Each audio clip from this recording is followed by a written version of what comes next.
Buenas noches. Vamos a ver la cardiopatía isquémica e interpretación del Dr. Douglas Barros, del Dr. Du, en la asignatura de Patología 2, en la carrera de Medicina en el sexto semestre.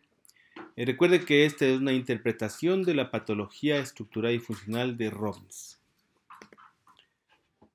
La cardiopatía isquémica comprende un grupo de síndromes relacionados fisiopatológicamente y originados por una isquemia miocárdica, un desequilibrio entre la irrigación del miocardio, que es la perfusión, y la demanda cardíaca de sangre oxigenada.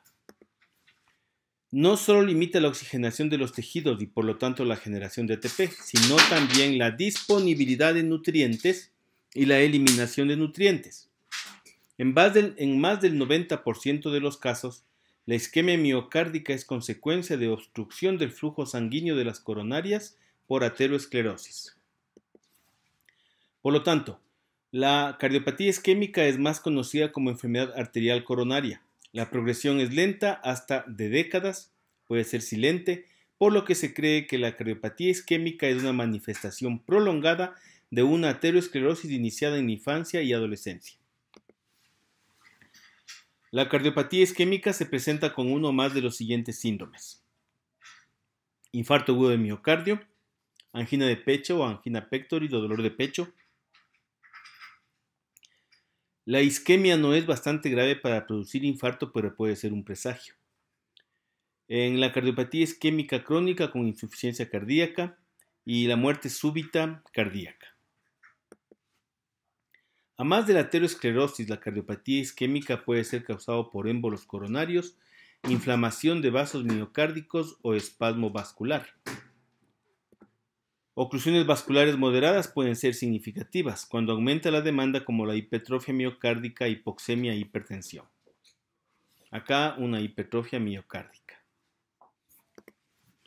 En la epidemiología, en Estados Unidos en el año 2008,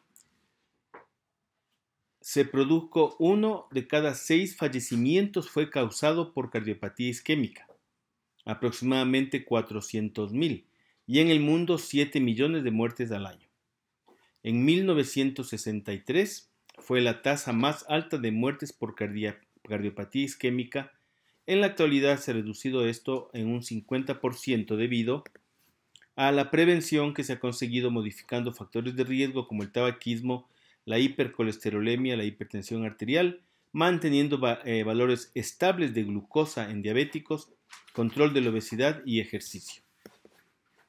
En avances diagnósticos y terapéuticos permiten una instalación temprana de tratamiento como lo son las estatinas, la modernización de unidades coronarias, la trombólisis, la angioplastía coronaria transluminal percutánea, las prótesis endovasculares, las cirugías de corazón abierto, los desfibriladores, marcapasos y hasta el ácido acetil salicílico. En el año 2050, la generación del baby boom, por el aumento de la longevidad, las personas mayores de 65 años se duplicará, más la epidemia de obesidad y otros factores serán un gran desafío para la cardiología moderna, de buscar nuevas y mejores elementos de diagnóstico y tratamiento. Aquí las diferentes generaciones, ubíquense en ustedes en el año de nacimiento y van a saber el tipo de generación. Los baby boomers somos del 1946 hasta 1960. Aquí algunos iconos de los baby boom. En cuanto a la patogenia, la principal causa de los síndromes de cardiopatía isquémica es la perfusión coronaria insuficiente frente a la demanda cardíaca, que se debe a estrechamiento ateroesclerótico progresivo crónico de las arterias coronarias epicárdicas, a niveles variables de cambios en la placa, trombosis y vasoespasmo. Oclusión vascular crónica: más del 90% de pacientes con cardiopatía isquémica padecen ateroesclerosis. Las manifestaciones clínicas de la ateroesclerosis se deben a estrechamiento progresivo de la luz, que termina en obstrucciones fijas o una erosión o rotura aguda de la placa con trombosis que ocluye el flujo sanguíneo. Una obstrucción de más del 75% desarrolla sintomatología cardíaca precipitada con el ejercicio, la vasodilatación coronaria compensatoria no es suficiente para satisfacer incluso una menor demanda. Más del 90% presenta flujo inadecuado, inclusive en reposo. La isquemia miocárdica crónica progresiva estimula la formación de una red de colaterales que ocasionalmente protege de eventos isquémicos. La resistencia relativa del ventrículo derecho al daño isquémico se puede explicar por su bajo consumo de oxígeno y su extensa red de colaterales. Cambios agudos en la placa. El riesgo de cardiopatía isquémica depende del número, distribución, estructura y grado de obstrucción. La angina inestable, el infarto agudo de miocardio y la muerte súbita comienzan con el cambio de una placa aterosclerótica estable a una placa aterotrombótica inestable, potencialmente mortal, por rotura, erosión superficial, ulceración, fisura o hemorragia profunda. Consecuencias de la isquemia miocárdica. La característica común es la isquemia miocárdica anterógrada. Isquemia miocárdica anterógrada. Hay una angina estable que es consecuencia de los aumentos de la demanda de oxígeno, no se asocia a rotura de la placa. Una angina inestable es provocada por una rotura de la placa generadora de trombosis y vasoconstricción. El infarto agudo de miocardio es consecuencia de un cambio agudo en la placa que provoca una brusca oclusión trombótica y la consecuente necrosis miocárdica. La muerte súbita cardíaca es provocada por isquemia miocárdica regional que causa una arritmia ventricular mortal. Se caracteriza por ataques paroxísticos y repetidos de molestia subesternal o precordial causados por isquemia miocárdica transitoria que fluctúa de 15 segundos a 15 minutos, insuficiente para provocar necrosis de los miocitos. En esta angina de pecho, la isquemia produce dolor por la liberación de adenosina, bradicinina que estimulan los nervios aferentes simpáticos y vagales. No todos los episodios de isquemia son percibidos por los pacientes. La isquemia silente es muy frecuente en pacientes geriátricos y en casos de neuropatía diabética. La angina estable es la forma más común de este trastorno, causado por desequilibrios de perfusión coronaria en relación a la demanda del miocardio que se producen en el ejercicio, excitación emocional o estrés psicológico. Se describe como una sensación de presión profunda que no causa dolor, que pasa con el reposo o con vasodilatadores como la nitroglicerina o antagonistas del calcio. La angina variante de Prinzmetal es una forma infrecuente de isquemia de miocardio causado por espasmo arterial coronario. No se relaciona con actividad física, frecuencia cardíaca o presión arterial. Responde de inmediato a vasodilatadores. Miren esta imagen de la angina inestable de Prinzmetal.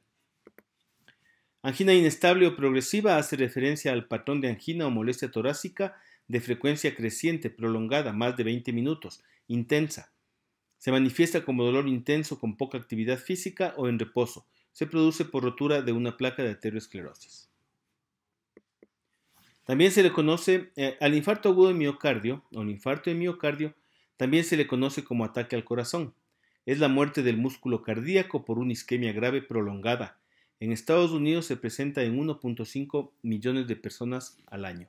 En las gráficas estamos viendo el crecimiento, como ya dijimos, posiblemente desde la infancia y adolescencia hasta que se produce esta obstrucción prácticamente completa.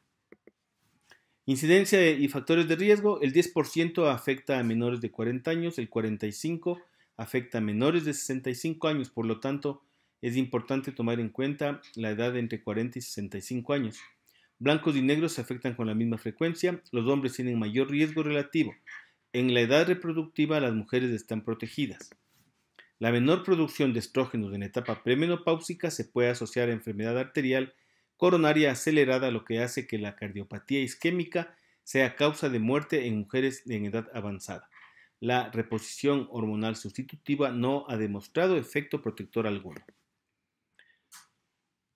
En cuanto a la patogenia del infarto de miocardio, en la oclusión arterial coronaria se da la siguiente secuencia. La placa ateromatosa sufre rotura, hemorragia intraplaca, erosión, ulceración o fisura. Cuando las plaquetas se exponen al colágeno endotelial y al contenido de la placa necrótica, se adhieren, se activan y liberan su contenido granular para formar microtrombos. Se produce vasoespasmo por mediadores liberados por las plaquetas. El factor tisular activa la vía de la coagulación incorporándose al trombo. En pocos minutos, el trombo se expande hasta ocluir por completo la luz vascular. La angiografía coronaria realizada hasta 4 horas después del infarto agudo de miocardio identifica trombosis coronaria en el 90% de los casos. Sin embargo, si se realiza de 12 a 24 horas después, solo se puede identificar en un 60%, lo que indica resolución por fibrinólisis o reducción del vasoespasmo o ambos. En el 10% de los casos no hay aterotrombosis coronaria, por lo que el evento isquémico se explica por los siguientes mecanismos: vasoespasmo con o sin aterosclerosis coronaria, en asociación con agregación plaquetaria o consumo de drogas, cocaína o efedrina. Esto es un vaso normal, esto es un vasoespasmo. Émbolos procedentes de la aurícula izquierda por fibrilación auricular, trombo mural izquierdo, vegetaciones de endocarditis infecciosa, material protésico intracardíaco o émbolos paradójicos. La isquemia sin aterosclerosis ni trombosis, que puede ser causada por trastornos de los pequeños vasos coronarios intramulares, como la vasculitis, anomalías hematológicas como la drepanocitosis y depósito de amiloide en paredes vasculares, disección vascular y choque. La respuesta miocárdica en el infarto de miocardio es la obstrucción arterial, provoca isquemia, disfunción del miocardio y por consiguiente muerte de los miocitos. La región irrigada por la arteria se conoce como región de riesgo. La primera consecuencia bioquímica del infarto de miocardio es la suspensión del metabolismo aeróbico que determina producción inadecuada de fosfatos de creatina y trifosfatos de adenosina. Además, se acumula ácido láctico. La concentración del miocardio cesa en un minuto. La contracción, del miocardio cesa en un minuto. Estas primeras manifestaciones son potencialmente reversibles.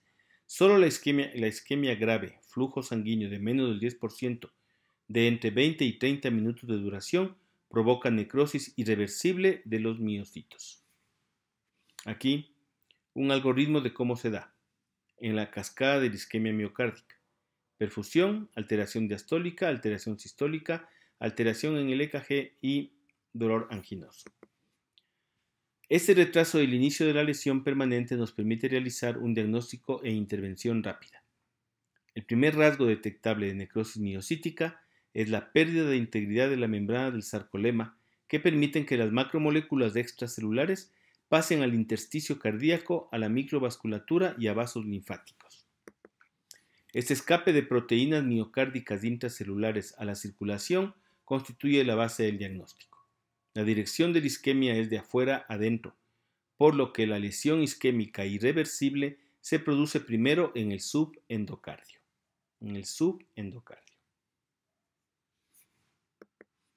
La localización, el tamaño y los rasgos morfológicos específicos del infarto de miocardio dependen de la localización, gravedad y la velocidad del desarrollo de las obstrucciones coronarias por aterosclerosis y trombosis, el tamaño del lecho vascular perfundido por el vaso obstruido, la duración de la oclusión, las necesidades metabólicas y de oxígeno del miocardio en riesgo, el alcance de los vasos sanguíneos colaterales, la presencia, localización y la gravedad del espasmo arterial coronario, frecuencia cardíaca, ritmo cardíaco y la oxigenación de la sangre. La necrosis afecta al 2/3 del grosor del miocardio, en 2 a 3 horas, y llega a cruzar todo el grosor en 6 horas. Cuando hay circulación colateral puede durar hasta 12 horas. El conocimiento de la anatomía de perfusión cardíaca permite entender la magnitud de un infarto. La rama de la arteria coronaria izquierda, o descendente anterior izquierda, irriga la mayor parte de la punta del corazón. La pared anterior del ventrículo izquierdo y los 2/3 anteriores del tabique interventricular.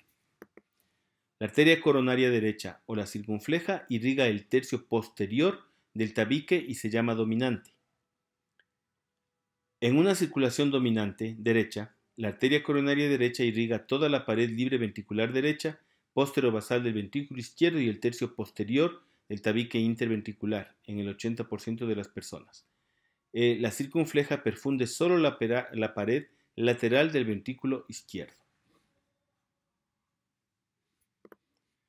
Los patrones de infarto, la distribución de la necrosis se correlaciona con la localización y causa de la perfusión reducida. Infarto transmural, donde se ocluye un vaso epicárdico, se asocia a una aterosclerosis coronaria crónica, cambio agudo de la placa y trombosis superpuesta. En infarto subendocárdico no transmural ocurre por rotura de placa y trombo. El microinfarto multifocal se observa cuando la oclusión afecta solo a vasos intramurales menores. Sucede en vasculitis de espasmo vascular debido a adrenalina, cocaína o efedrina. Este vasoespasmo puede producir muerte súbita cardíaca o una miocardiopatía dilatada isquémica, cuyo hipónimo es el Takotsubo, o síndrome del corazón roto, asociado a estrés emocional. Según los cambios del electrocardiograma, el infarto transmural se denomina infarto de miocardio con elevación del segmento ST y MEST. El infarto subendocárdico, sin elevación del segmento ST se denomina INCEST. Y MEST, infarto de miocardio con elevación del ST. Morfología en la descendente anterior izquierda del 40 al 50% afectan la pared anterior del ventrículo izquierdo cerca de la punta. En la arteria coronaria derecha del 30 al 40% afectan la pared inferior y posterior del ventrículo izquierdo, la porción posterior del tabique interventricular y la pared libre ventricular derecha. En la circunfleja del 15 al 20% afectan la pared lateral del ventrículo izquierdo excepto la punta. Infartos menores de 12 horas no suelen verse macroscópicamente. Si el infarto precede a la muerte en 2 a 3 horas, se sumerge el tejido en una solución de cloruro de trifeniltetrazolio que le confiere un color rojo ladrillo al tejido sano, por lo que la lactato de deshidrogenasa está intacta. Dado que la lactato de deshidrogenasa atraviesa la membrana dañada de las células muertas, el infarto aparece como un área clara no teñida. Entre 12 a 24 horas después del infarto se suele mirar de una coloración rojiza azulada por la sangre estancada y atrapada, luego tiene color pardo amarillento y se torna blando. Histológicamente la necrosis coagulativa se hace evidente en 6 a 12 horas. Hay un cambio isquémico subletal que se observa en los bordes de los infartos. Es la vacuolización de los miocitos o miocitólisis. La cicatrización se hace de fuera adentro. Uno de los factores que puede retardar la cicatrización son los corticosteroides. Las características clínicas se diagnostica con síntomas clínicos y agudos, análisis de laboratorio para detectar proteínas miocárdicas en el plasma y cambios en el EKG. El dolor torácico dura más de 30 minutos, descrito como constrictivo, punzante u opresivo, con taquicardia y pulso débil, sudoración profusa además. La presencia de náuseas y vómitos indica afectación del ventrículo posterior inferior por estimulación vagal secundaria. En un 25% es asintomático como en una neuropatía diabética y solo se manifiesta por cambios de electrocardiográficos o pruebas de laboratorio. En las pruebas más usadas expresan la salida de proteínas extravasadas de los miocitos con daño irreversible y son las troponinas T e I cardíacas y la fracción MB de la creatincinasa, elevadas con indicativas de infarto agudo de miocardio. Muy bien, esta ha sido una revisión rápida de la cardiopatía isquémica en cuanto a su patología. Esperemos que les haya servido. Recuerden, soy el Dr. Du y los vemos en el próximo video. Buenas noches.